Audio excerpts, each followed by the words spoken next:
Solo 3 Tage im größten Fjord Deutschlands.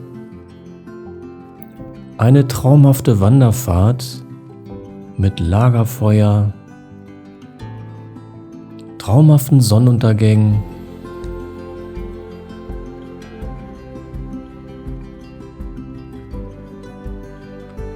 Solo 3 Tage in die Schlei, Segeln aus Freude. Das ist jetzt der zweite Teil. Bin also von Kiel aus mit der Jolle und dem Kanu in die Schlei gesegelt. Das jetzt ist der Morgen nach der ersten Nacht. Hier sieht man schon, das Mückennetz hat also leider nicht geholfen. Das habe ich dann in der Nacht abgenommen. Das war ja genau das Umgekehrte. Eine Mückenreuse. Die waren erst alle draußen und irgendwann waren sie dann alle drin. Dann habe ich es also zur Seite genommen. Dann wollte ich die Mücken rauslassen. Ja, und dann hatte ich dann so ein Ding, dachte, ja, was jetzt so ein Käse, jetzt ist das Ding da oben am Wehen im Wind. Und habe dann mal gewartet, dass es mal so ein bisschen weniger windig war und konnte dann schnell mit dem Kanu das Ding wieder einfangen. Denn sonst hätte ich gedacht, wie soll ich das wieder runterkriegen, ohne die Jolle zu kippen. Das war ein bisschen unüberlegt, das Ding so früh loszulassen. Ich wollte nur die Mücken rauslassen.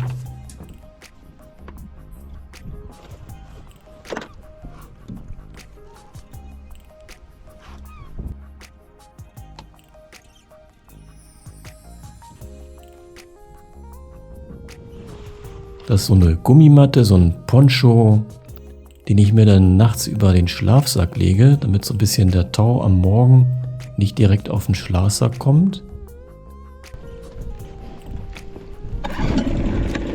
Und zum Frühstück ging es dann erstmal ein bisschen weiter in die Schlei rein. Also hier war das so ein bisschen wackelig für mich, weil der Wind ein bisschen höher kam.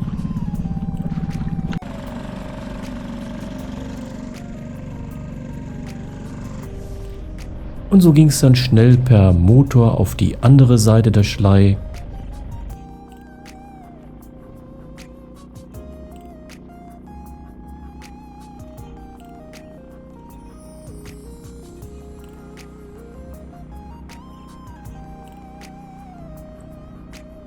Vorbei an den ganzen Yachten, die jetzt wieder raus in die Ostsee segeln und den Tag dann auf dem Wasser verbringen.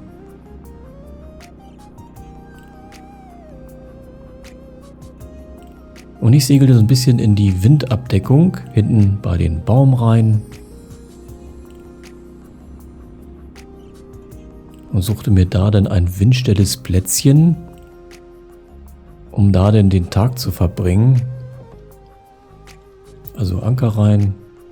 Wind ist überhaupt nicht mehr da. Es ist so schön flach, dass man dann hier warten kann durchs Wasser. Und so bereite ich mir erstmal ein Frühstück vor. Es gibt ein lecker Müsli.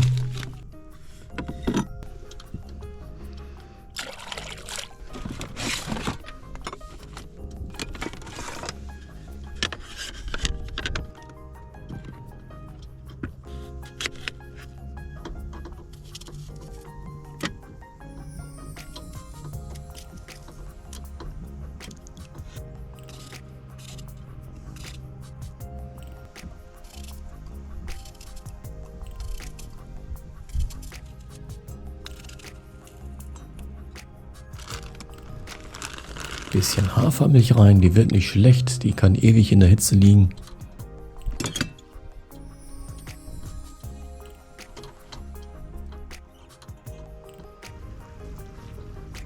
Und ein sehr warmer bis nachher heißer Tag beginnt.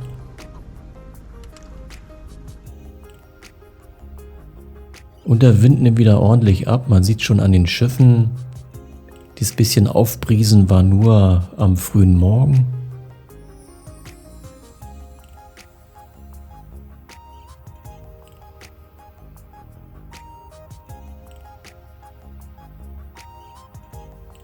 Und ich konnte mir an dieser Enge die ganzen Schiffe angucken, die dann ein paar Meter an mir vorbei rein und raus fuhren.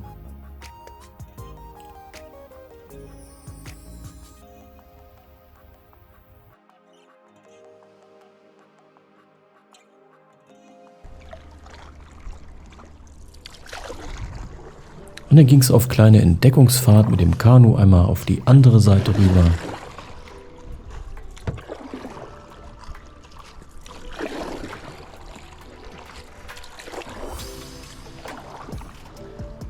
Auf der anderen Seite ist so eine kleine Halbinsel, die gern so von Hundebesitzern oder da campen teilweise auch Kanuten.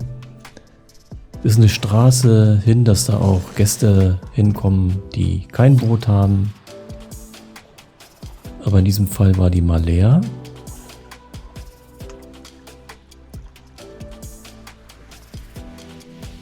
Und so paddelte ich mal so ein bisschen die Uferseiten ab.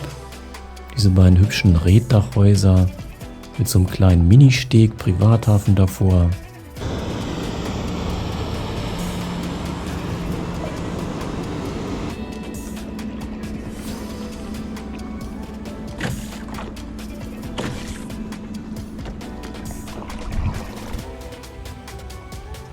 Also die wohnen wirklich traumhaft.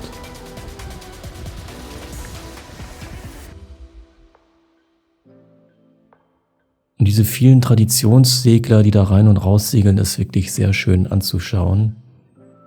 Oder die Schleiprinzess, mit der dann Leute, die kein eigenes Boot haben, auch zur Lotseninsel hochfahren können und die Schlei von Seeseite angucken. Ja, da sieht man schon, ich habe ein Handtuch gespannt, weil es so heiß war.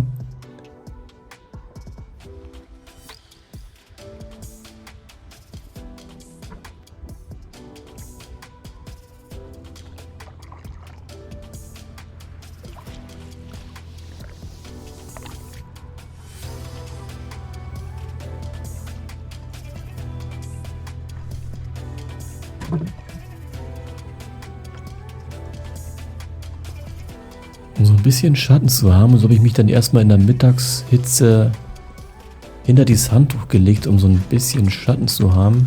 Schlafsack war dann eher so ein bisschen isolierend. Vor der Hitze, nicht vor der Kälte dann. Und so wurde der Mittag verschlafen. Und für den Abend wollte ich dann ein kleines Lagerfeuer machen. Da lag ordentlich Totholz rum. Und so habe ich dann ein bisschen was für den Abend an Holz fertig gemacht und zusammengesucht. So dass es abends ein kleines Lagerfeuer. Ich finde das so romantisch, abends am Strand ein kleines Feuer zu haben, dabei ein bisschen was zu kochen. Und holte dann, wo es später am Abend war, meine Kochutensilien vom Schiff.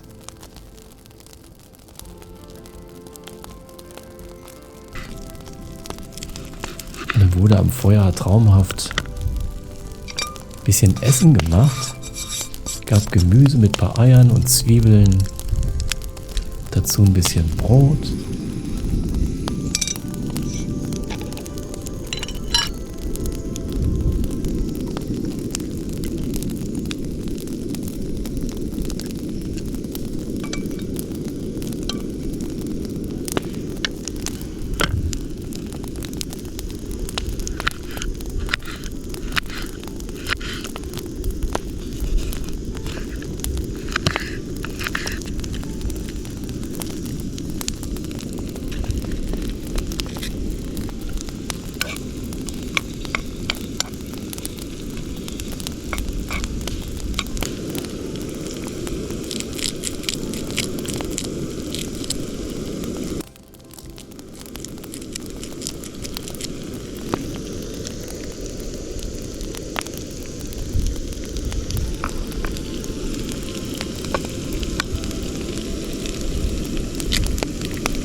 Die Schlei hat wirklich an jeder Bucht, überall kann man so kleine Strände finden, wo man ganz prima ausruhen kann und übernachten kann. Also wenn man später abends da lang fährt, sieht man also an jedem zweiten oder dritten Bucht dann Paddler und Kanuten.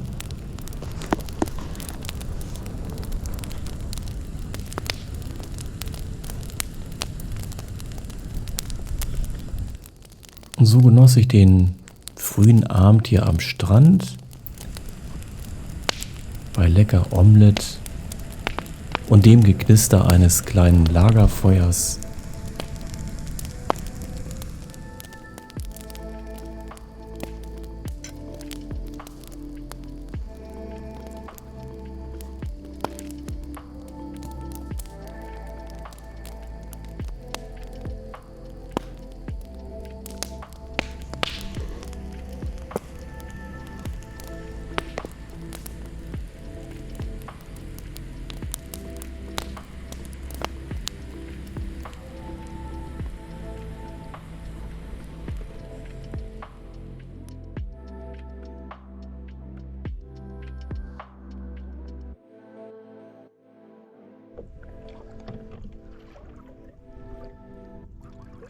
Danach wieder alles eingepackt ins Schiff. Ich wollte wieder ein bisschen weiter raus in die Schlei, in die Mitte. Und da der Wind kaum mehr wehte, nahm ich wieder den Motor.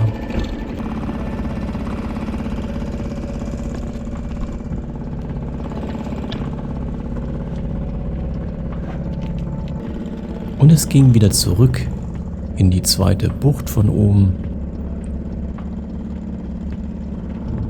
Und da wollte ich dann die zweite Nacht verbringen.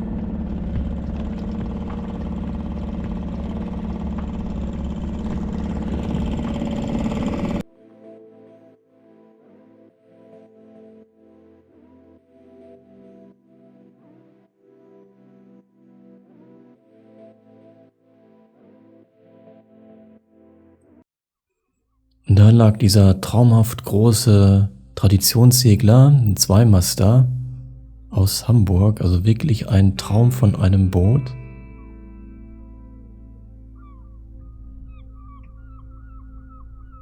Haben jetzt also wieder frühen Abend, Sonne geht langsam tiefer und tiefer. Mein Laser 16 habe ich dann wieder verankert und bin dann nochmal zur Abendrunde ins Kanu gewechselt und fuhr dann ein bisschen durch die Bucht. Hab mir diesen schönen, diesen schönen Zweimaster angeguckt.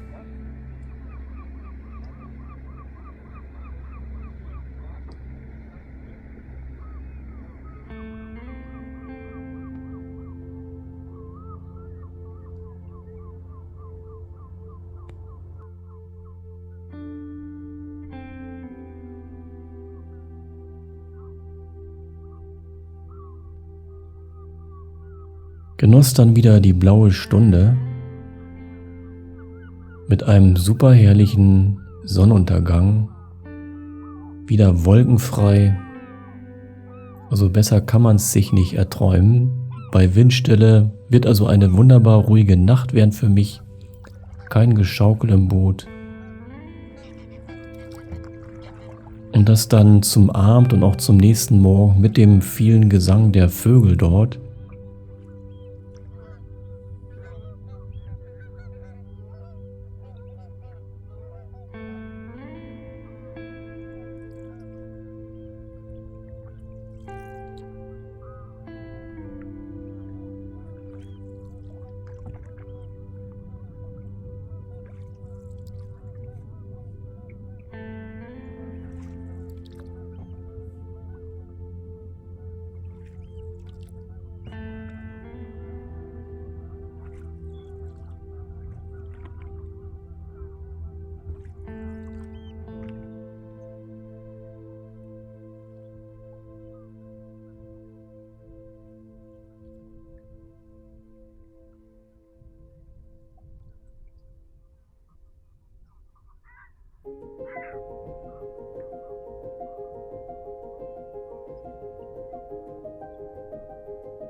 Für mich immer die schönste Zeit, also der Sonnenuntergang, die blaue Stunde.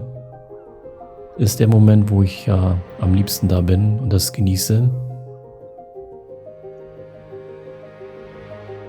Den Sonnenaufgang ist immer schwer zu finden. Manchmal schläft man ja noch. Und dann ist die Sonne schon da im Sommer. Aber den Sonnenuntergang kriegt man immer mit.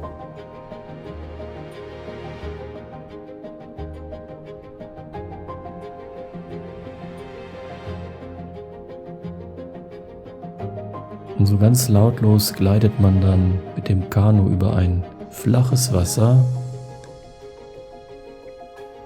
Hier sieht man, die Strömung geht raus in die Ostsee.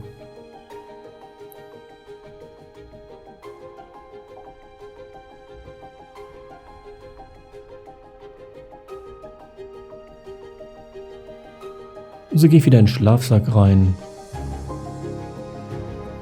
Pack mich so ein bisschen mückengeschützt ein mit so einem Halstuch und mit der Kapuze und genieße dort einfach die Zeit. Hör mir die Natur an und irgendwann schlafe ich dann ein.